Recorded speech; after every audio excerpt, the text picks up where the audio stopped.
उम्रे पे जाते हुए बहुत सारी गैर ज़रूरी चीज़ें जो हमारे बैग का हिस्सा बनती है, जिनका इस्तेमाल नहीं होता। इस वीडियो के अंदर हम उन बहुत सारी चीज़ों की बात करेंगे जिनका हमारे पास होना उम्रे के सफ़र के दौरान ज़रूरी है। तो इस वीडियो को शुरू करते हैं। आपके जितने डॉक्यूमेंट्स हैं उनकी 3 कॉपीज़ आपके पास होनी चाहिए। आपका पासपोर्ट, आपका टिकट, आपका वीज़ा, आपके मेडिकल सर्टिफिकेट्स या जो भी मेडिकल प्रिस्क्रिप्शंस हैं उनकी 3 कॉपीज़ होनी चाहिए। एक आपके लगेज में होगी, एक आपके हैंड कैरी में होगी और एक आपके उस शोल्डर बैग में होगी जो एजेंट आपको देते हैं। आपके पास एक एहराम लाजमी तौर पे एक्स्ट्रा होना चाहिए, बवक्ते जरूरत उसको इस्तेमाल कर सकते हो। 2 एक्स्ट्रा स्लीपर्स हो, एक तो वो है जो आप पहने हुए, उसके अलावा भी 2 स्लीपर्स होनी चाहिए जिसको आप बवक्ते जरूरत या गुम जाने की सूरत में इस्तेमाल कर सकते हो।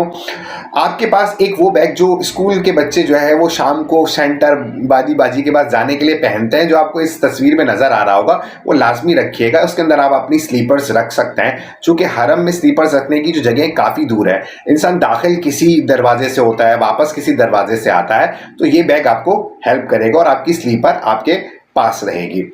आपके पास मास्क होना चाहिए जिसे आप एहराम के अलावा इस्तेमाल कर सकते हो।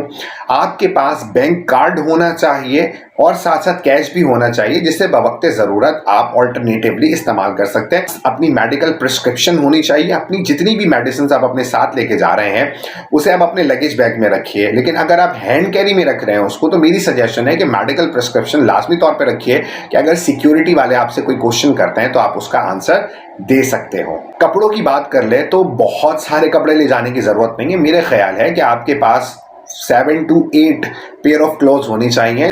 तो ये वो बहुत मोटी मोटी सी चीजें थी जिनका आपके सफर में आपके साथ होना जरूरी है।